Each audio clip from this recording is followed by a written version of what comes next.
नमस्कार दोस्तों, exam Hunter में आपका स्वागत है। आज हम लोग देखने वाले हैं बिहार पुलिस कांस्टेबल एग्जाम 2023 के लिए भौतिक विज्ञान के 100 अति महत्वपूर्ण प्रश्न जो कि प्रीवियस ईयर एग्जाम पर आधारित हैं। तो चलिए वीडियो को शुरू करते हैं। तो आज का पहला प्रश्न है हमारा, 1 जूल बराबर होता है। तो राइट आंसर हो जाएगा दोस्तों option A 1 newton meter. 1 joule बराबर दोस्तों 1 न्यूटन मीटर होता है। चलते हैं अगले प्रश्न की तरफ। अगला प्रश्न हमारा, गैलीलियो ने किस यंत्र की खोज की? तो राइट आंसर हो जाएगा दोस्तों ऑप्शन ए टेलीस्कोप। टेलीस्कोप की खोज दोस्तों गैलीलियो ने की थी। चलते हैं अगले प्रश्न की तरफ। अगला प्रश्न हमारा, ध्वनि सबसे तेज किस माध्यम में संचारित होती है? तो राइट आंसर हो जाएगा दोस्तों इसका ऑप्शन ए ठोस। चलते हैं अगले प्रश्न की तरफ। अगला प्रश्न हमारा, निम्न में से कौन सी युक्ति विद्युत ऊर्जा को यांत्रिक ऊर्जा में परिवर्तित करती है? तो राइट आंसर हो जाएगा दोस्तों ऑप्शन डी विद्युत मोटर। विद्युत मोटर दोस्तों विद्युत ऊर्जा को यांत्रिक ऊर्जा में परिवर्तित करती है। दोस्तों ये सभी प्रश्न बिहार पुलिस के प्रीवियस ईयर एग्जाम से लिए गए हैं। चलते हैं अगले प्रश्न की तरफ। अगला प्रश्न हमारा, सौर सेल बनाने के लिए कौन सा पदार्थ उपयोग किया जाता है? तो राइट आंसर हो जाएगा दोस्तों इसका ऑप्शन है सिलिकॉन। चलते हैं अगले प्रश्न की तरफ। अगला प्रश्न हमारा, ग्रहों की गति का संचालन होता है। तो राइट आंसर हो जाएगा दोस्तों ऑप्शन बी केपलर के नियम द्वारा। केपलर के नियम के द्वारा दोस्तों ग्रहों की गति का संचालन होता है। चलते हैं अगले प्रश्न की तरफ। अगला प्रश्न हमारा, प्रतिध्वनि सुनाई देती है। तो राइट आंसर हो जाएगा दोस्तों ऑप्शन बी ध्वनि तरंगों के परावर्तन के कारण। बात करें प्रतिध्वनि की दोस्तों, तो प्रतिध्वनि सुनने के लिए दोस्तों जो न्यूनतम दूरी होती है वह 17 मीटर होती है। तो आपको ये भी याद रखना है। चलते हैं अगले प्रश्न की तरफ।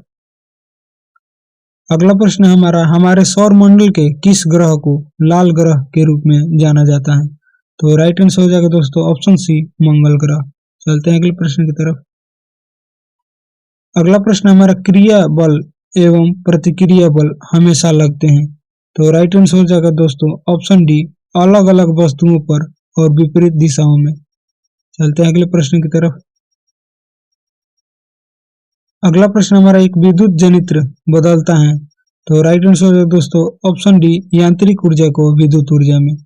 विद्युत जनित्र दोस्तों यांत्रिक ऊर्जा को विद्युत ऊर्जा में परिवर्तित करता है। चलते हैं अगले प्रश्न की तरफ। अगला प्रश्न हमारा, विद्युत बल्ब का तंतु बना होता है। तो राइट आंसर हो जाएगा दोस्तों ऑप्शन बी टंगस्टन का। बात करें नाइक्रोम की दोस्तों, तो यह विद्युत हीटर में पाया जाता है। बात करें तांबे की दोस्तों, तो यह तड़ित चालक में प्रयोग किया जाता है। चलते हैं अगले प्रश्न की तरफ। अगला प्रश्न हमारा, प्रकाश वर्ष इकाई है। तो राइट आंसर हो जाएगा दोस्तों ऑप्शन सी दूरी की। प्रकाश वर्ष दोस्तों दूरी की इकाई है। चलते हैं अगले प्रश्न की तरफ।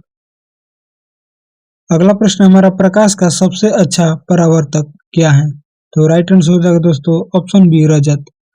चलते हैं अगले प्रश्न की तरफ। अगला प्रश्न हमारा, पारसेक निम्न में से किसका मात्रक है? तो राइट आंसर हो जाएगा दोस्तों ऑप्शन सी दूरी का। बात करें पारसेक की दोस्तों, तो यह दो तारों के बीच की दूरी मापने के लिए प्रयोग किया जाता है। चलते हैं अगले प्रश्न की तरफ। अगला प्रश्न हमारा, निम्न में से कौन सा मूल मात्रक नहीं है? तो राइट आंसर हो जाएगा दोस्तों ऑप्शन डी ओम।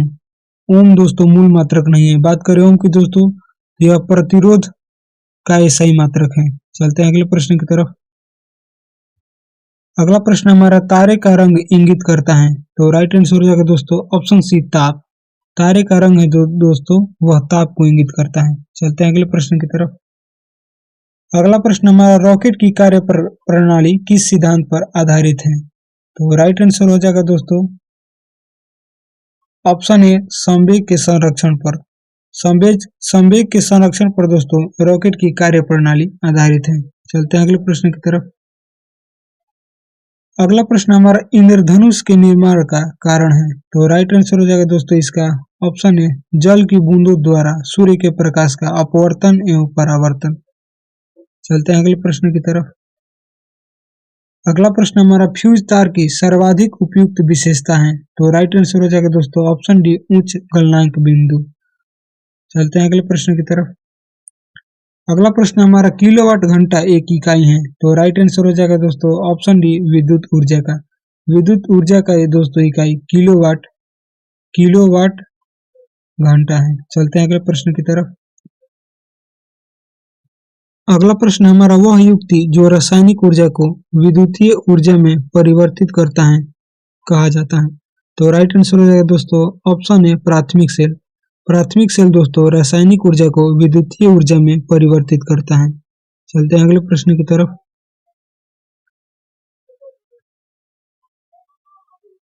अगला प्रश्न हमारा पृथ्वी की सतह से किसी पिंड का पलायन वेग क्या है। तो राइट आंसर हो जाएगा दोस्तों ऑप्शन सी 11.2 किलोमीटर प्रति सेकेंड।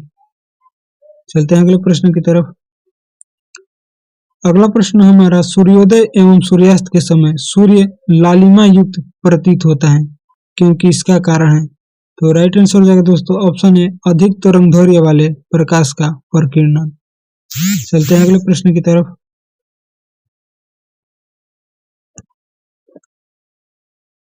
अगला प्रश्न हमारा स्वच्छ आकाश नीला दिखाई पड़ता है। तो राइट आंसर हो जाएगा दोस्तों ऑप्शन डी प्रकाश के प्रकीर्णन के कारण। प्रकाश के प्रकीर्णन के कारण ही दोस्तों आकाश का रंग नीला दिखाई देता है। चलते हैं अगले प्रश्न की तरफ। अगला प्रश्न हमारा ऊर्जा का एसआई मात्रक है। तो राइट आंसर हो जाएगा दोस्तों ऑप्शन ए जूल। ऊर्जा का एसआई मात्रक दोस्तों जूल है। चलते हैं अगले प्रश्न की तरफ। अगला प्रश्न हमारा जब कोई प्रकाश किरण सघन माध्यम से विरल माध्यम में प्रवेश करती है तो राइट आंसर हो जाएगा दोस्तों ऑप्शन है वह अभिलंब से दूर मुड़ जाती हैं। अगला प्रश्न है हमारा दृश्य प्रकाश का आवृत्ति परास है। तो राइट आंसर हो जाएगा दोस्तों ऑप्शन है 400 nm से 700 nm। चलते हैं अगले प्रश्न की तरफ। अगला प्रश्न हमारा चुंबकीय क्षेत्र का एसआई मात्रक है। तो राइट आंसर हो जाएगा दोस्तों ऑप्शन सी टेस्ला। टेस्ला दोस्तों चुंबकीय क्षेत्र का एसआई मात्रक है। चलते हैं अगले प्रश्न की तरफ। अगला प्रश्न हमारा बांध में संग्रहित जल किसका उदाहरण है। तो राइट आंसर हो जाएगा दोस्तों ऑप्शन सी स्थितिज ऊर्जा का। चलते हैं अगले प्रश्न की तरफ। अगला प्रश्न हमारा निम्नलिखित में से किस विकिरण का तरंगदैर्घ्य न्यूनतम होता है। तो राइट आंसर हो जाएगा दोस्तों ऑप्शन सी एक्स किरण का। बात करें अधिकतम तरंगदैर्घ्य की दोस्तों तो वह गामा किरण हो जाएगा। तो यह भी आपको याद रखना है। चलते हैं अगले प्रश्न की तरफ। अगला प्रश्न हमारा विद्युत शक्ति का मात्रक है। तो राइट आंसर हो जाएगा दोस्तों ऑप्शन ए वाट। विद्युत शक्ति का मात्रक वाट है। चलते हैं अगले प्रश्न की तरफ। अगला प्रश्न हमारा जब एक श्वेत प्रकाश प्रिज्म से गुजरता है तो वह खाली स्थान रंगों के प्रकाश में विभाजित हो जाता है। तो राइट आंसर हो जाएगा दोस्तों ऑप्शन बी 7। श्वेत प्रकाश जब दोस्तों प्रिज्म से गुजरता है तो वह 7 रंगों में विभाजित हो जाता है। चलते हैं अगले प्रश्न की तरफ। अगला प्रश्न हमारा सभी मूल बलों में सबसे दुर्बल बल कौन है। तो राइट आंसर हो जाएगा दोस्तों ऑप्शन डी गुरुत्वीय बल, ग्रेविटेशनल फोर्स। चलते हैं अगले प्रश्न की तरफ। अगला प्रश्न हमारा प्रकाश का प्रकीर्णन किसके द्वारा संभव है। तो राइट आंसर हो जाएगा दोस्तों ऑप्शन है प्रिज्म के द्वारा। यहाँ पे दोस्तों प्रकीर्णन शायद नहीं होगा, वर्ण विक्षेपण होगा, तो आप लोग देख लीजिएगा। चलते हैं अगले प्रश्न की तरफ। अगला प्रश्न हमारा अनुदैर्घ्य तरंग का एक उदाहरण है। तो राइट आंसर हो जाएगा दोस्तों ऑप्शन बी ध्वनि तरंग। ध्वनि तरंग दोस्तों अनुदैर्घ्य तरंग का उदाहरण है। चलते हैं अगले प्रश्न की तरफ। अगला प्रश्न हमारा सूर्य सहित सभी तारों में ऊर्जा का स्रोत क्या है। तो राइट आंसर हो जाएगा दोस्तों ऑप्शन बी हाइड्रोजन नाभिकों का हीलियम नाभिकों में संलयन। चलते हैं अगले प्रश्न की तरफ। अगला प्रश्न हमारा सामान्य नेत्र की रेटिना पर बनने वाला प्रतिबिंब होता है। तो राइट आंसर हो जाएगा दोस्तों ऑप्शन बी वास्तविक और उल्टा। वास्तविक और उल्टा दोस्तों रेटिना पर बनने वाला प्रतिबिंब होता है। चलते हैं अगले प्रश्न की तरफ। अगला प्रश्न हमारा निम्न में से किस वैज्ञानिक को 2 बार नोबेल पुरस्कार से सम्मानित किया गया? एक बार भौतिकी के लिए और दूसरी बार रसायन शास्त्र के लिए। तो राइट आंसर हो जाएगा दोस्तों ऑप्शन है मैरी क्यूरी। मैरी क्यूरी को दोस्तों 2 बार नोबेल पुरस्कार से सम्मानित किया गया है। बात करें नोबेल पुरस्कार की दोस्तों, तो यह स्वीडन द्वारा दिया जाता है। चलते हैं अगले प्रश्न की तरफ। अगला प्रश्न हमारा सोनार में खाली स्थान तरंगे प्रयुक्त होती हैं? तो राइट आंसर हो जाएगा दोस्तों ऑप्शन है पराध्वनि तरंगे। सोनार में दोस्तों पराध्वनि तरंगे प्रयुक्त होती हैं। चलते हैं अगले प्रश्न की तरफ। अगला प्रश्न हमारा रॉकेट किसके संरक्षण के सिद्धांत पर कार्य करता है? तो राइट आंसर हो जाएगा दोस्तों ऑप्शन डी कोणीय संवेग के संरक्षण के सिद्धांत पर रॉकेट कार्य करता है। चलते हैं अगले प्रश्न की तरफ। अगला प्रश्न हमारा बल का विमीय समीकरण है? तो राइट आंसर हो जाएगा दोस्तों ऑप्शन सी mlt के पावर -2। यह दोस्तों बल का विमीय समीकरण या फिर विमीय सूत्र है। चलते हैं अगले प्रश्न की तरफ। अगला प्रश्न हमारा भार का एसआई मात्रक है? तो राइट आंसर हो जाएगा दोस्तों ऑप्शन सी न्यूटन। न्यूटन दोस्तों भार का एसआई मात्रक है। बात करें ऑप्शन बी की दोस्तों, तो यह द्रव्यमान का इकाई है। द्रव्यमान का इकाई क्या है दोस्तों? केजी। चलते हैं अगले प्रश्न की तरफ। अगला प्रश्न हमारा डेसिबल डेसिबल इकाई का प्रयोग किया जाता है? तो राइट आंसर हो जाएगा दोस्तों ऑप्शन सी ध्वनि की तीव्रता के लिए।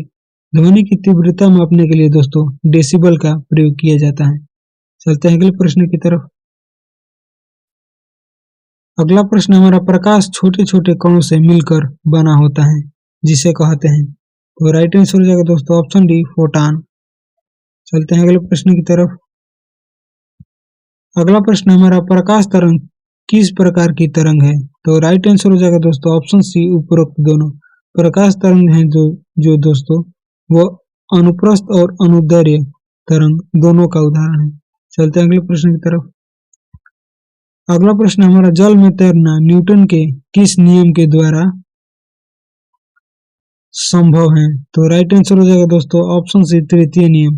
तृतीय नियम के द्वारा दोस्तों जल में तैरना संभव है। चलते हैं अगले प्रश्न की तरफ। अगला प्रश्न हमारा एक्सरे का आविष्कार किसने किया था? तो राइट आंसर हो जाएगा दोस्तों इसका ऑप्शन सी रोंटगन।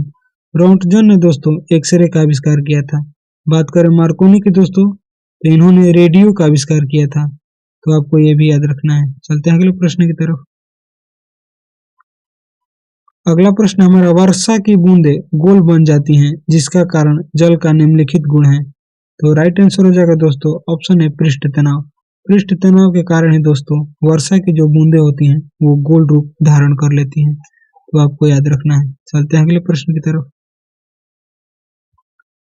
अगला प्रश्न हमारा एक चाबी भरी घड़ी की कमानी में किस प्रकार की ऊर्जा भरी रहती है? तो राइट आंसर हो जाएगा दोस्तों ऑप्शन बी स्थितिज ऊर्जा। चलते हैं अगले प्रश्न की तरफ। अगला प्रश्न है हमारा मृग तृष्णा बनने का कारण है? तो राइट आंसर हो जाएगा दोस्तों ऑप्शन है पूर्ण आंतरिक परावर्तन। पूर्ण आंतरिक परावर्तन के कारण ही दोस्तों मृग तृष्णा बनता है। चलते हैं अगले प्रश्न की तरफ। अगला प्रश्न हमारा सूर्य की असीमित ऊर्जा का स्रोत है? तो राइट आंसर हो जाएगा दोस्तों ऑप्शन बी नाभिकीय संलयन। नाभिकीय संलयन दोस्तों सूर्य की असीमित ऊर्जा का स्रोत है। चलते हैं अगले प्रश्न की तरफ। अगला प्रश्न हमारा दूरदर्शी का उपयोग होता है? तो राइट आंसर हो जाएगा दोस्तों ऑप्शन ए दूर की वस्तुओं को देखने में। दूर की वस्तुओं को देखने में दोस्तों दूरदर्शी का प्रयोग होता है। बात करें दूरदर्शी की दोस्तों, तो इसकी खोज गैलीलियो ने की थी। चलते हैं अगले प्रश्न की तरफ। अगला प्रश्न हमारा उपकरण जो वायु दाब मापने हेतु प्रयुक्त होता है वह है? तो राइट आंसर हो जाएगा दोस्तों ऑप्शन है बैरोमीटर। बैरोमीटर दोस्तों वायु दाब मापने में प्रयुक्त होता है। चलते हैं अगले प्रश्न की तरफ। अगला प्रश्न हमारा भूकंप से संबंधित अध्ययन क्या कहलाता है? तो राइट आंसर हो जाएगा दोस्तों ऑप्शन सी सिस्मोलॉजी। भूकंप का अध्ययन दोस्तों सिस्मोलॉजी कहलाता है। बात करें सिस्मोग्राफ की दोस्तों, तो भूकंप भूकंप का मापन दोस्तों सिस्मोग्राफ के द्वारा किया जाता है। चलते हैं अगले प्रश्न की तरफ। अगला प्रश्न हमारा सूर्य में उपस्थित ईंधन है, तो राइट आंसर हो जाएगा दोस्तों ऑप्शन सी हाइड्रोजन। चलते हैं अगले प्रश्न की तरफ। अगला प्रश्न हमारा अश्व के यदि एकाएक चलना प्रारंभ कर दे तो अश्वारोही के पीछे की तरफ गिरने की आशंका का कारण है, तो राइट आंसर हो जाएगा दोस्तों इसका ऑप्शन सी विश्राम जड़त्व। चलते हैं अगले प्रश्न की तरफ। अगला प्रश्न हमारा ध्वनि की तीव्रता निर्धारित होती है, तो राइट आंसर हो जाएगा दोस्तों ऑप्शन ए आयाम से। बात करें दोस्तों ध्वनि की, तो ध्वनि की चाल दोस्तों 332 मीटर प्रति सेकेंड होती है। चलते हैं अगले प्रश्न की तरफ। अगला प्रश्न हमारा एम्पियर किसकी इकाई है, तो राइट आंसर हो जाएगा दोस्तों ऑप्शन बी विद्युत धारा की। विद्युत धारा की इकाई दोस्तों एम्पियर है। चलते हैं अगले प्रश्न की तरफ। अगला प्रश्न हमारा न्यूटन के पहले सिद्धांत को यह भी कहते हैं, तो राइट आंसर हो जाएगा दोस्तों ऑप्शन बी जड़त्व का सिद्धांत। न्यूटन के प्रथम नियम को दोस्तों जड़त्व का सिद्धांत कहते हैं। चलते हैं अगले प्रश्न की तरफ। अगला प्रश्न हमारा स्पष्ट प्रतिध्वनि सुनने के लिए न्यूनतम दूरी क्या हो सकता है, तो राइट आंसर हो जाएगा दोस्तों ऑप्शन बी 17 मीटर।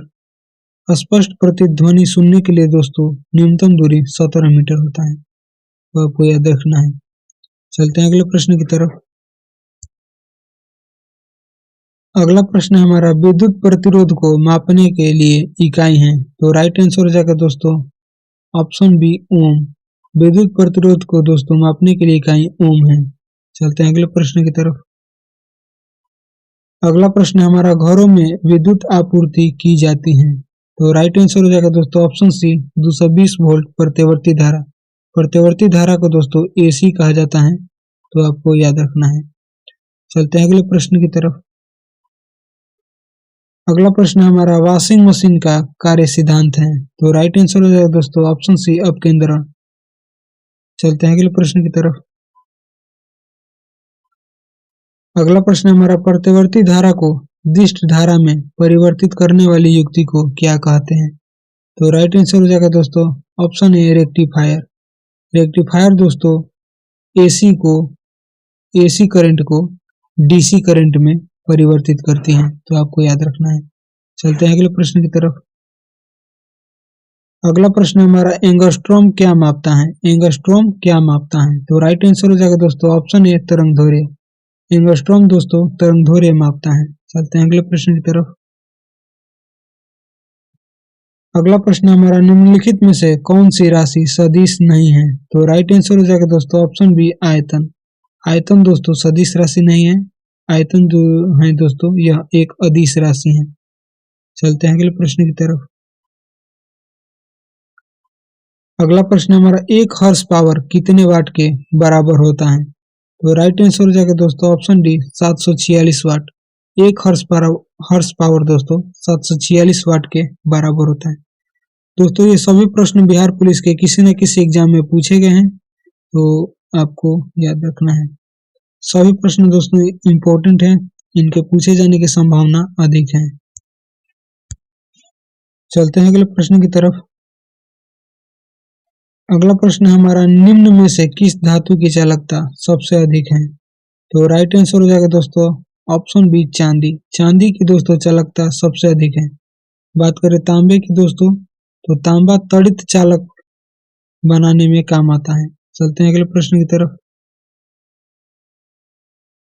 अगला प्रश्न हमारा तड़ित चालक किस धातु के बनाए जाते हैं, तो राइट आंसर हो जाएगा दोस्तों ऑप्शन बी तांबा। तांबा के दोस्तों तड़ित चालक बनाए जाते हैं। चलते हैं अगले प्रश्न की तरफ। अगला प्रश्न हमारा पॉजिट्रॉन की खोज किसने की थी, तो राइट आंसर हो जाएगा दोस्तों ऑप्शन है एंडरसन। एंडरसन ने ही दोस्तों पॉजिट्रॉन की खोज की थी। चलते हैं अगले प्रश्न की तरफ।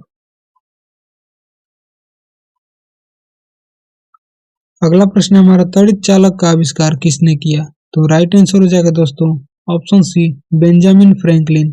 बेंजामिन फ्रैंकलिन ने ही दोस्तों तड़ित चालक का आविष्कार किया था। चलते हैं अगले प्रश्न की तरफ। अगला प्रश्न हमारा मुक्त रूप से निलंबित चुंबकीय सुई किस दिशा में टिकती है, तो राइट आंसर हो जाएगा दोस्तों ऑप्शन बी उत्तर दक्षिण दिशा में। उत्तर दक्षिण दिशा में दोस्तों जो चुंबकीय सुई हैं वह टिकती हैं। चलते हैं अगले प्रश्न की तरफ। अगला प्रश्न हमारा, वह क्रिया जिसके द्वारा धातु को अचुंबकीय बनाया जाता है क्या कहलाती है? तो राइट आंसर हो जाएगा दोस्तों ऑप्शन ए डीमैग्नेटाइजेशन। डीमैग्नेटाइजेशन के द्वारा दोस्तों धातु को अचुंबकीय बनाया जाता है। चलते हैं अगले प्रश्न की तरफ। अगला प्रश्न हमारा, ट्रांसफार्मर का सिद्धांत आधारित है। तो राइट आंसर हो जाएगा दोस्तों इसका ऑप्शन डी अन्योन्य प्रेरण के सिद्धांत पर। अन्योन्य प्रेरण के सिद्धांत पर दोस्तों ट्रांसफार्मर आधारित है। चलते हैं अगले प्रश्न की तरफ। अगला प्रश्न हमारा, रडार की खोज किसने की थी? तो राइट आंसर हो जाएगा दोस्तों option B Robert Watson. Robert Watson ने ही दोस्तों रडार की खोज की थी। चलते हैं अगले प्रश्न की तरफ। अगला प्रश्न हमारा, एक भारी नाभिक दो हल्के नाभिकों में टूटने की प्रक्रिया को कहते हैं। तो राइट आंसर हो जाएगा दोस्तों इसका ऑप्शन बी नाभिकीय विखंडन। चलते हैं अगले प्रश्न की तरफ। अगला प्रश्न हमारा, पृथ्वी की आयु का निर्धारण निम्न में से किस विधि द्वारा किया जाता है? तो राइट आंसर हो जाएगा दोस्तों ऑप्शन डी यूरेनियम विधि द्वारा। बात करें कार्बन डेंटिंग विधि की दोस्तों, तो इससे जीवाश्म की आयु का पता लगाया जाता है। चलते हैं अगले प्रश्न की तरफ। अगला प्रश्न हमारा, निम्नलिखित में से कौन समय का मात्रक नहीं है? तो राइट आंसर हो जाएगा दोस्तों ऑप्शन सी प्रकाश वर्ष। प्रकाश वर्ष दोस्तों समय का मात्रक नहीं है। प्रकाश वर्ष दोस्तों एक दूरी का मात्रक है। चलते हैं अगले प्रश्न की तरफ। अगला प्रश्न हमारा, न्यूनतम संभव ताप है। तो राइट आंसर हो जाएगा दोस्तों ऑप्शन ए -273 डिग्री सेल्सियस। न्यूनतम संभव ताप दोस्तों इसे परम शून्य ताप भी कहा जाता है। चलते हैं अगले प्रश्न की तरफ। अगला प्रश्न हमारा, मोटर कार में पीछे का दृश्य देखने के लिए कौन सा दर्पण प्रयुक्त होता है? तो राइट आंसर हो जाएगा दोस्तों इसका ऑप्शन डी उत्तल दर्पण। उत्तल दर्पण दोस्तों गाड़ी में साइड मिरर के रूप में प्रयोग किया जाता है। चलते हैं अगले प्रश्न की तरफ। अगला प्रश्न हमारा, निकट दृष्टि दोष से पीड़ित व्यक्ति के चश्मे में किसका प्रयोग किया जाता है? तो राइट आंसर हो जाएगा दोस्तों ऑप्शन सी अवतल लेंस। अवतल लेंस का प्रयोग दोस्तों निकट दृष्टि दोष से पीड़ित व्यक्ति के चश्मे में किया जाता है। चलते हैं अगले प्रश्न की तरफ। अगला प्रश्न हमारा, विद्युत मोटर किस सिद्धांत पर कार्य करता है? तो राइट आंसर हो जाएगा दोस्तों ऑप्शन ए फैराडे के नियम पर। फैराडे के नियम के अनुसार ही दोस्तों विद्युत मोटर कार्य करता है। चलते हैं अगले प्रश्न की तरफ। अगला प्रश्न हमारा, निम्न में से किसका प्रयोग ऊंचाई नापने के लिए किया जाता है? तो राइट आंसर हो जाएगा दोस्तों ऑप्शन है बैरोमीटर। बैरोमीटर का प्रयोग दोस्तों ऊंचाई मापने के लिए किया जाता है। चलते हैं अगले प्रश्न की तरफ। अगला प्रश्न हमारा, लॉ ऑफ फ्लोटिंग की खोज किसने की थी? तो राइट आंसर हो जाएगा दोस्तों ऑप्शन डी आर्किमिडीज। आर्किमिडीज ने ही दोस्तों लॉ ऑफ फ्लोटिंग की खोज की थी। चलते हैं अगले प्रश्न की तरफ। अगला प्रश्न हमारा, ब्लैक होल के सिद्धांत को प्रतिपादित किया था। तो राइट आंसर हो जाएगा दोस्तों इसका option C S Chandrasekhar. S Chandrasekhar ने ही दोस्तों ब्लैक होल के सिद्धांत का प्रतिपादन किया था। चलते हैं अगले प्रश्न की तरफ। अगला प्रश्न हमारा, एक खगोलीय इकाई निम्नलिखित में से किसके बीच की औसत दूरी है? तो राइट आंसर हो जाएगा दोस्तों ऑप्शन है पृथ्वी और सूर्य। पृथ्वी और सूर्य के बीच की दूरी को दोस्तों एक खगोलीय इकाई कहा जाता है। चलते हैं अगले प्रश्न की तरफ। अगला प्रश्न हमारा, नाभिकीय रिएक्टरों में ऊर्जा उत्पन्न होती है। तो राइट आंसर हो जाएगा दोस्तों इसका ऑप्शन है नियंत्रित संलयन द्वारा। नियंत्रित संलयन द्वारा ही दोस्तों नाभिकीय रिएक्टर में ऊर्जा उत्पन्न होती है। चलते हैं अगले प्रश्न की तरफ। अगला प्रश्न हमारा, नाभिकीय रिएक्टर में भारी जल का प्रयोग किस रूप में किया जाता है? तो राइट आंसर हो जाएगा दोस्तों इसका ऑप्शन है मंदक। मंदक के रूप में दोस्तों भारी जल का प्रयोग किया जाता है।